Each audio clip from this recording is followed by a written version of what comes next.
If you're looking to join the United States Army, or maybe you already joined the Army, there's probably some things that you expected out of the Army. You probably expected one thing and maybe it was something different. So I want to talk to you about some kind of expectations of the Army compared to reality. What's up, my friends? What's up, my friends? U.S. Army veteran Christopher Chaos, and today we're talking about expectations and reality in the Army, because people have asked me things that maybe they thought it was like this and I had to tell them, no, it's not like that, or even experiences that I've had or stories that I've heard. So I want to get you squared away as far as what the expectations you might have heard about or might think is going on and what the reality is of the United States Army.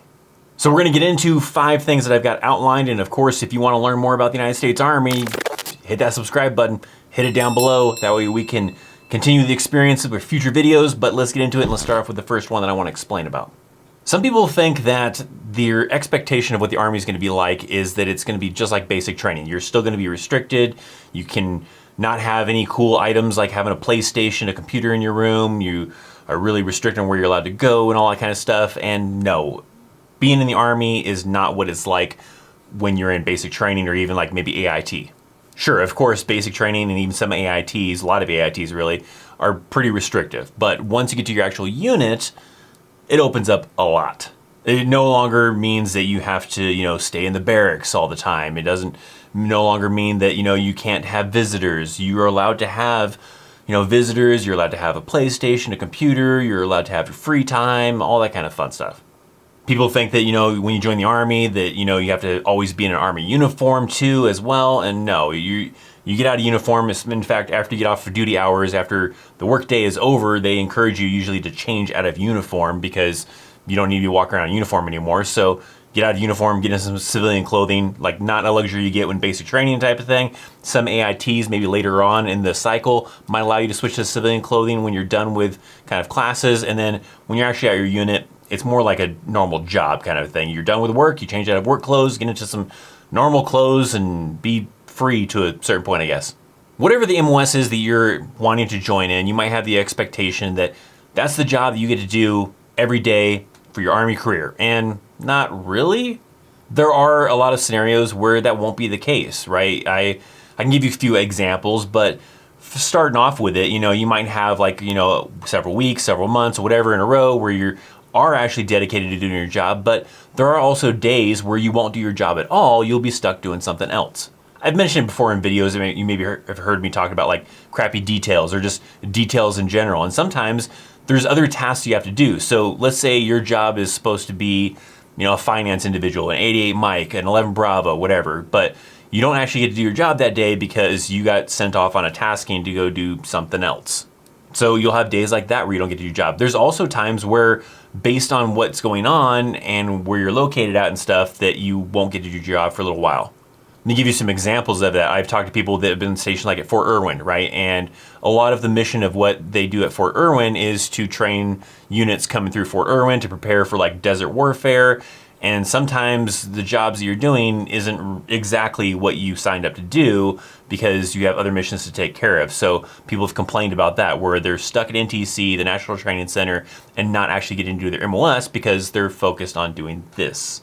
Another good example of this is my first deployment. We had some chemical individuals, so you have some CBRN specialists, and we didn't have any kind of real chemical kind of mission, while we were over there. So those individuals didn't do anything chemical. They did convoy security, they worked the detention facilities, they did a lot of stuff that was not involving doing chemical stuff. Some people have the kind of understanding that, I joined the Army and I sacrifice time with my family, I sacrifice these long hours all the time, I won't see my friends, I won't, be able to see my children, whatever the case is, and that's not always the case. There are definitely times that does happen, right? If you're on a deployment, you're in the field, some really rigorous trainings going on kind of a thing. But otherwise, outside of those kind of environments, when you're just like on a normal kind of in the garrison, at your duty station, you're not on a deployment type of thing, then no, it's like a normal job kind of a thing where you show up to work in the morning and then you're off by 4:35, 6, whatever, is going on for that day. And then you're free to do whatever during the evening to spend time with your family, spend time with your children, spend time with friends or whatever. And then you even have the weekends off. I mean, there's even a lot of times where you have like a holiday, so you have 3-day weekend, but units will try to make it to where that maybe is, let's say the holiday is on Monday, so Friday will be what's called a danza, day of non-scheduled activities, which gives you an extra day off, and you end up with a 4-day weekend. So you will have opportunities to spend time with families. The only thing that may prevent you from being able to have a lot of time with family is like when you're deployed. But otherwise, outside of that, simply just joining the Army does not necessarily mean that you will barely see your family, won't get to see your kids grow up, kind of a thing. You'll have time to spend time with your family outside of if you're on some kind of crazy deployment. And currently, as I'm making this video, I mean, anything can always possibly change, but there's not a whole lot of deployments. There's some training deployments where you might be gone for 6 months to a year, and then you come back and you're back home for a year or 2 years or whatever, and then there might be another training deployment later on. It's not really like it was like in the early 2000s, and even then, it was still maybe gone for a year and then back for a year kind of a thing. So you still had some leeway in there. So yeah, you'll have time to be able to spend time with your family. Hopefully you're taking notes, that way you kind of understand what's going on. And if you need something to take notes in, I got some different notebooks that I've designed that are available on Amazon. I'll leave some links down below if you want to check out all the fun designs, but it's really just a fun little notebook to take notes in. But I got 2 more things that we're going to talk about. For some reason, people think that you join the Army and all of a sudden you're just going to have so much game with the women, you know, because women love a man in uniform. So now all of a sudden women are just going to be flocking to you and you're going to have to be beating them off with a stick to keep them away from you. No, I mean, if you were an attractive person to begin with, then sure, maybe it adds a little bit of advantage, but even in some cases, it gives you a disadvantage. There are some locations where the women in the local area do not like military individuals because they have a bad reputation, a lot of times for good reasons. They don't, like the whole thing of them maybe being gone in the field or deployed or the possibility of that. A lot of things that probably could play into their decision of if they really want to be in a relationship with someone in the military or not. Let me give you like a good example of that. When I was stationed at Fort Riley, it was a big, Army location, but also college town too. So the college women did not like soldiers.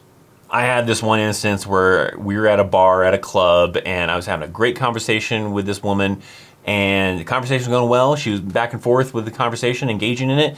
And she probably just assumed that I was going to college because she asked me, what's my major? And I told her, I was like, oh, I'm not in college. I'm in the Army. I'm stationed at Fort Riley. As soon as I mentioned I was in the Army, that conversation went downhill. She was no longer being engaged in that conversation. And I picked up on the clues real quick and I was like, well, it's nice meeting you. And I kind of moved on with having fun with my friends.